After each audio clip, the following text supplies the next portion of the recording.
Hey everyone, and welcome back to What a Story. Today we have David Murphy, or Dave Murphy, right? Who does a podcast. So, Dave, tell us about your podcast. Well, I started my podcast to give other people a voice. My story had been out there on some pretty big media outlets and stuff, and I'm like, you know what? I've had my moment. Let's just feature some other cool stories. And I've had every type of guest you can imagine in 60 episodes. All right, so 60 episodes, that's a milestone. How did it start? Like, what possessed you to start this podcast?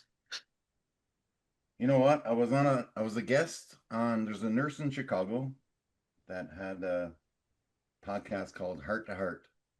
And I was on Okay. with her, and she's like, listen, I only get 9 to 10 viewers a week because my story has been on Fox and CNN and all this stuff. Whatever, we'll get to that. But she's like, "Are you sure you want to come on my little show?" And I'm like, "Listen, in 2010, I almost leaped off a balcony in downtown Calgary. So if there's one person watching that goes and gets help because of listening to my shit, then it's worth every. I don't care if you have 10 viewers or 10 million viewers." Yeah, So after that episode, I'm like, "Damn it, I'm just gonna start my own. Let's just go from here." And boom, here I am. that's cool. And so you're at 60. How does that make you feel that, like, you get 60 under your belt? You know what the coolest thing is? I've had people on. Well, I've had a Ozzy Osbourne impersonator, Arnold Schwarzenegger singer who does impersonations but sings. I've had weightlifting champions. I've had Special Olympians. When someone watches a show and they reach out to me and say, "Hey, that impacted me," that's it. That's why I keep going and keep pumping them out there. That's great. So you have a story. What's your story? Well, my story started in 1994. I was attacked by three guys, stabbed 13 times, almost lost my left leg, missed my heart by half an inch, punctured lung, 13 stab wounds. Um, Severe PTSD from that, which I was 20 years old a year later, and I didn't know how to deal with panic attacks, so I drank 6 nights a week, 9 to 10 pitchers of beer. I didn't do drugs or anything. Mine was just booze and Crown Royal. And there's about 15 years I don't remember. I had to look at Facebook memories for highlights, lowlights, whatever. But I put on a lot of weight. I was almost 400 pounds. And then I found out I was gonna become a dad. So my drunk nights went down to one a week. And then the biggest part of my story is when my daughter was 4, she wanted to race me home from the park. So simple. And because I was almost 400 pounds, I had to say no. And my leg, I have half a muscle in my left leg for my stabbing and my upper leg. So I could not run. I not say can't because I do now. But that sad look in her face lit a fire in me. And I went online. I said, listen, I'm going to drop 100 pounds this year. That's my starting goal. And I'm going to donate $1 to my favorite military PTSD charity that helps veterans with PTSD. So I hit my goal in just over a year. I donate my dollar a pound, so $100. 17 people match me, turned into $1,700. A lady that used to be on the Dragons Den saw my thing on Twitter and matched all of us, which put it up to like 4 grand. And then Spruce Meadows, the equine, it's an equine therapy program.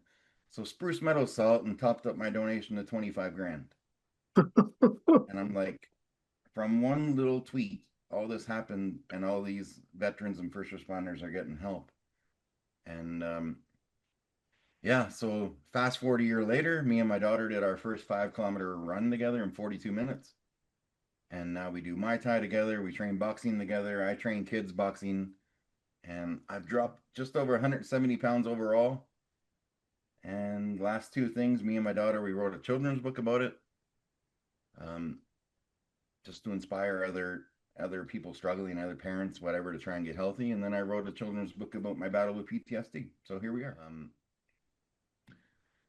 I have a lot of I met my girlfriend through a children's book that I wrote. That's the last part of my story. She's actually from the same area you are and went through some of the same things, but we're gonna get in that in a future episode. But she doesn't have kids, and she picked up this children's book because she had PTSD as well. And so I get this amazing review on my book from this lady, and I couldn't see what she looked like or anything. She had auroras in her profile. Yeah. But I reached out to her and said, "Hey, thanks for picking up my book. Um, what did you think of it?" And then we started talking, and she lived 1 kilometer away from me in a town of 3,800 people. So we went for coffee. She met my daughter, which I'm normally very protective over, and they just clicked like two best friends for 10 years. And we've been together a year tomorrow. So, That's amazing. All right. so we All always right. said if we get married, we're gonna try and get Jeff Bezos to pay for our wedding because we met through Amazon, right? It's Yeah. Hey, only he you never deserves, know. only fair. It's an amazing story. Like, I mean, it's like, wow, like inspired. You, even though I'm an amputee, you want to make me go out and run. I'm Hey, you not, know what? but My yeah, friend Jody almost Middick, made me motivated. my one one of my close friends, Jody Middick, he lost both his legs in Afghanistan, and he does 5 kilometer runs on. So you never know. You never know. Maybe No, there's a I didn't race in run your. when I didn't run when I had legs, so I'm not running now. All right. So Dave, what are your socials? If anybody wants to find you. Just my first name, MUR, and then YYC on everything, Instagram, TikTok. All right. So Dave, it was nice talking to you. Thank you for your story. And yeah, man, I will obviously see you around. Talk to you later. Awesome. All right, take it easy.